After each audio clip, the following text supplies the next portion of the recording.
السلام علیکم ورحمۃ اللہ وبرکاتہ۔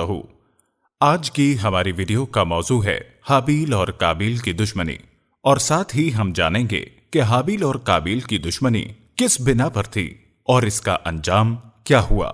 سب سے پہلے ہم آپ کو اپنے چینل پر خوش آمدید کہتے ہیں اور اللہ پاک سے دعا ہے کہ آپ کے علم اور عمل میں اضافہ فرمائے۔ ویڈیو شروع کرنے سے پہلے ہمارے چینل کو سبسکرائب کریں تاکہ ہر نئی آنے والی ویڈیو آپ تک پہنچ سکے۔ معزز ناظرین، حابیل اور قابیل حضرت آدم علیہ السلام کے بیٹے تھے۔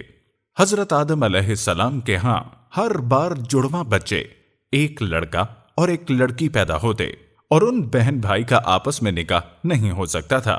شریعت آدم میں یہ خصوصی حکم جاری کر دیا گیا تھا کہ ایک حمل میں جو لڑکا پیدا ہو اس کا نکاح دوسرے حمل میں پیدا ہونے والی لڑکی سے کر دیا جائے۔ تو دستور کے مطابق قابیل کا نکاح حابیل کی بہن سے اور حابیل کا نکاح قابیل کی بہن سے ہونا قرار پایا۔ یہ بات قابیل کو پسند نہ آئی تو وہ اصرار کرنے لگا کہ میرے ساتھ پیدا ہونے والی لڑکی کے ساتھ ہی میرا نکاح کر دیا جائے۔ حضرت آدم علیہ السلام نے شریعت کے اعتبار سے قابیل کی یہ بات قبول نہیں فرمائی اور فیصلہ سنایا کہ تم دونوں اپنی اپنی قربانی اللہ کے حضور پیش کرو۔ جس کی قربانی قبول ہو گئی وہ اس لڑکی سے نکاح کرے گا۔ دوستو، حضرت آدم علیہ السلام کو یقین تھا کہ قربانی اس کی قبول ہوگی جو حق پر ہوگا۔ اس وقت قربانی کی قبولیت کی علامت یہی تھی کہ قربانی کی چیز کو کسی بلند جگہ پر رکھ دیا جاتا تو آسمان سے ایک آگ ظاہر ہوتی، تو جس کی قربانی کو آگ جلا ڈالتی وہ قربانی قبول ہو جاتی، اور جس کی قربانی آگ نہ جلاتی وہ قبول نہ ہوتی۔ پس دونوں نے اپنی اپنی قربانی کی تیاری شروع کر دی۔ حابیل نے جو مویشیوں اور بکریوں والا تھا اپنے ریوڑ میں سے ایک بہترین دمبا اللہ کی نظر کیا۔ قابیل کاشتکار تھا، اس نے بہت ہی ردی قسم کے گلے کا ایک ڈھیر پیش کیا اور دل میں یہ خیال چھپائے رکھا کہ میری قربانی قبول ہو یا نہ ہو مجھے اس کی پرواہ نہیں۔ حابیل کسی صورت میں میری بہن سے نکاح نہیں کر سکتا۔ پھر دونوں نے اپنی اپنی قربانی پہاڑ پر جا کر رکھی اور حضرت آدم علیہ السلام نے دعا کی۔ پھر آسمان سے ایک آگ آئی اور حابیل کی قربانی کو کھا گئی اور قابیل کی قربانی وہیں پڑی رہی۔ اللہ کے حکم سے حابیل کی قربانی قبول ہو گئی۔ قابیل کی قربانی قبول نہ ہونے کی وجہ سے وہ بہت غضبناک ہوا اور اس کے دل میں حسد کی آگ بھڑک اٹھی۔ حضرت آدم علیہ السلام نے یہ دیکھ لیا تھا کہ قربانی کی قبولیت کا شرف حابیل کے حصے میں آیا ہے، لیکن قابیل نے حابیل سے کہا تم نکاح سے باز آ جاؤ ورنہ میں تمہیں قتل کر دوں گا۔ پیارے دوستو، جس طرح آج کل ہم اپنی نفسانی خواہش کے پیچھے پڑ جائیں تو حلال حرام برا بھلا سب کچھ بھول جاتے ہیں، اسی طرح قابیل نے بھی شریعت کے تمام احکامات کو بھلا دیا اور ضد کی اپنے ساتھ پیدا ہونے والی بہن سے ہی شادی کروں گا، اور اگر میری شرط پوری نہ کی گئی تو میں حابیل کو قتل کر دوں گا۔ قابیل حابیل کو قتل کرنے کے مختلف منصوبے بنانے لگا، مگر حابیل نے کہا میں تمہیں ہرگز قتل نہ کروں گا کیونکہ میں اللہ تعالیٰ سے ڈرتا ہوں جو تمام جہانوں کا پالنے والا ہے۔ مگر قابیل نے حابیل کی ایک نہ سنی۔ قابیل نے اپنے نفس سے شکست کھائی اور اس کا نفس اس پر غالب آ گیا، اور اسی وجہ سے وہ نامراد اور ناکام ہو گیا۔ چنانچہ قابیل نے اپنی خواہش کو پورا کرنے کے لیے حابیل کو قتل کرنے کا فیصلہ کیا، تو اس کی سمجھ میں نہیں آتا تھا کہ وہ کس طرح قتل کرے۔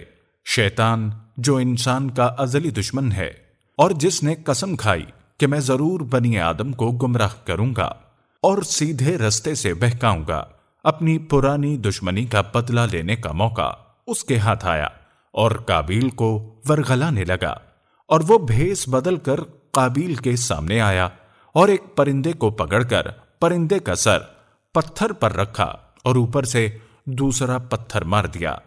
اس طرح قابیل کو قتل کرنے کا طریقہ سکھایا۔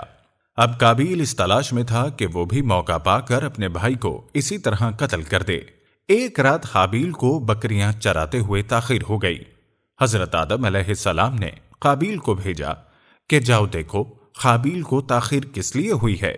قابیل حابیل کی تلاش میں نکل پڑا اور جب وہ ملا تو اس سے پوچھا کہ تیری قربانی قبول ہو گئی مگر میری نہ ہوئی۔ اس پر حابیل نے کہا اللہ تعالیٰ متقی لوگوں کی قربانیاں قبول فرماتا ہے۔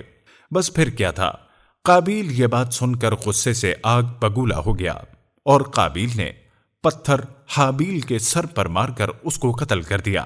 اس جرم کے ارتکاب پر وہ نقصان اٹھانے والوں میں سے ہو گیا، یعنی اس قتل سے اس کو دین اور دنیا دونوں میں خسارہ ہوا۔ دنیا کا نقصان یہ ہوا کہ والدین ناراض ہوئے اور بھائی جیسا ساتھی اور مددگار کھو بیٹھا، اور قیامت تک کے لیے بدنام اور رسوا ہو گیا۔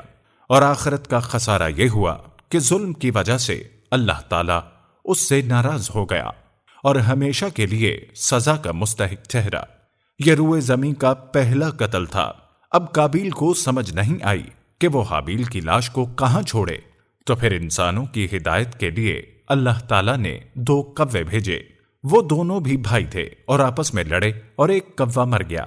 تب دوسرے کوے نے زمین میں ایک گڑھا کھودا اور اس میں مردہ کوے کو رکھ کر اوپر سے مٹی ڈالنا شروع کر دی۔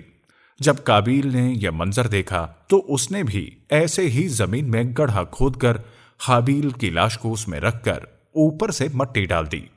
وہاں سے مردوں کو دفنانے کی سنت قائم ہوئی۔ اگرچہ حابیل نے قابیل کو بڑی مؤثر نصیحتیں بھی کیں، لیکن اس کا دل ذرا بھی نہ پگھلا اور وہ اپنے سنگ دلی کا مظاہرہ کر چکا اور اللہ کے غضب اور عذاب میں گر گیا۔ تو اس گناہ کے ارتکاب کی وجہ سے قابیل، جو اپنے حسن و جمال میں اپنی مثال آپ رکھتا تھا، کالا پڑ گیا۔ اس ناحق قتل کی وجہ سے کائنات کی ہر چیز متاثر ہوئی۔